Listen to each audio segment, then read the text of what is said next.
It's Taylor Swift. I knew you were in trouble. Chris Brown is here. He's got that song. It's good, isn't it? Yeah. Why don't you cover it? Yeah, I would. I would love to cover it. Yes. Fine China's single music video coming out April 1st. Now, we're going to shift gears and talk about a few serious things here for a second. Okay. Just because I got a lot of questions I want to ask you. I believe we have so much great music and so many hit records at such a young age, and you're one of the most talented guys to ever be in our business. Absolutely. True Thank statement. you, man. True statement. I appreciate it, man. And a lot of people feel that. I think since the incident with Rihanna a while back, some people have said, well, I like his music, but I can't like him anymore. Yeah. And so the question is, how do you win those people back over? Well, I think people are entitled to their opinion. Everybody, I can't go around, blaming or, it's all about my responsibilities and me growing up as a man. So I think now that I'm becoming older and trying to mature in this life of being, under the public eye at all times, I got to kind of just focus on doing the right thing, and just being more of a humble individual and just having fun with my life and just being positive. What's the greatest lesson you learned living through that tough time? Honestly, that you could lose it all.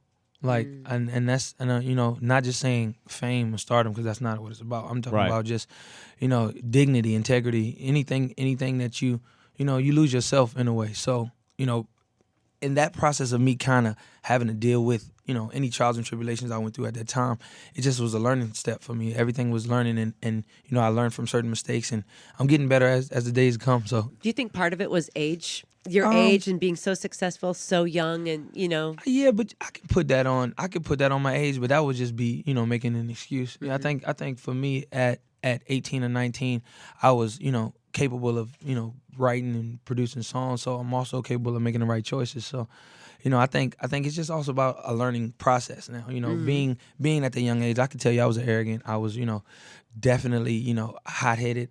Everybody has a temper, but I think for me it was just me not knowing how to control it when I thought I had the world in my hands. But now I saw you got hot-headed the other day on video in the parking lot about a $10 bill. Yes. Now, so explain what happened there. Okay, so I can elaborate on this situation. Okay, now by all means, I'm a great tipper. I don't care about it's not $10 is not a problem. Right. It's a charity event. First of all, it's $5 parking at the place we're at. So just he was coming out to get his car at the valet. Coming out to get the car, but key point right here. Before we went in, I gave the man $100.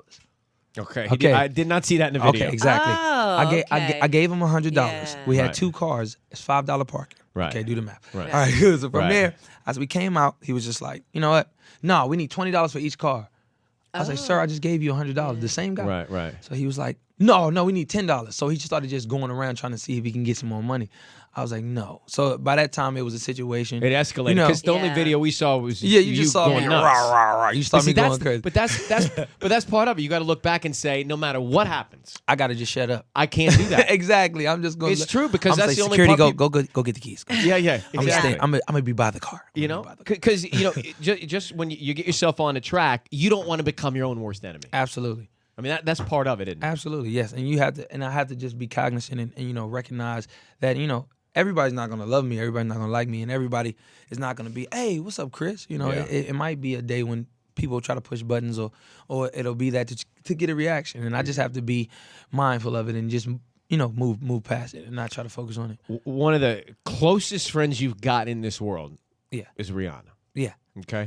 Did you ever think she would forgive you in the way that she did? Honestly, I didn't know.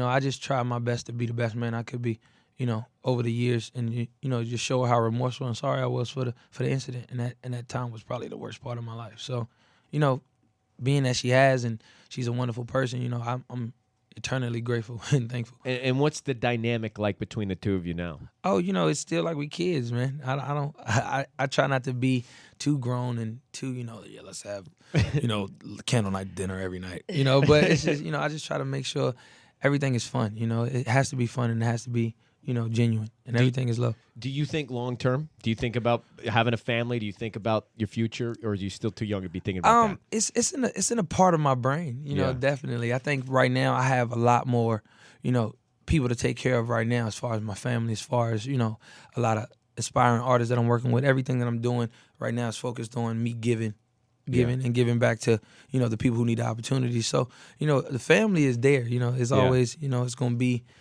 what it is. It's going to be perfect. So hopefully that's in the future. I can just wait it out. So when you're, when you're going through good stuff, bad stuff, Yeah. who do you turn to? Who do you talk to? Who do you seek advice from? Honestly, I have a couple different people. I like to keep them nameless because I don't want everybody, hey, so you talk to them, right? Oh, right. But, I have a couple different mentors that I talk to, that guide me through, certain obstacles or situations that I don't know how to handle. Definitely my mom is the strongest. Are you guys close? Yes, I love my mom. I love my father too, but Pops talks to me like as a man. All right, son, you got to do this. Yeah, So my mom, she really kind of can be my friend at the same time. So I kind of just keep my family around me and try to be focused and humble and be grateful for everything I'm doing.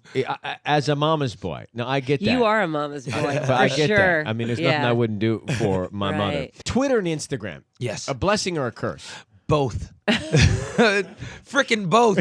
Look, no, but for me, as now I'm not as hands-on as I used to be. Like I totally deleted my Instagram, but I get on Twitter every now and then, just to touch base with my fans because I love my fans. I can't. Of course. But sometimes, when you're a young kid and you have, impulsive techniques, you kind of be like, oh, I can't stand you. Or you get caught up in throwing a fist after 10 o'clock after a exactly. drink. You be like, man, oh my God, another Twitter war. And people, they love it. They eat it up. So for me, I just rather not even feed them that. But you have had those evenings where you send something and then you either wake up or an hour later you go, oh, I can't. Yeah. I forgot the whole universe is going to deal. Sometimes your opinion isn't the opinion. You know what I'm saying? So. Not on the majority side of the opinion. All right, dude. Well, thanks, man, for coming by. We really appreciate it. Chris Brown, the album is coming out soon in the Fine China single music video, April 1st. Yes.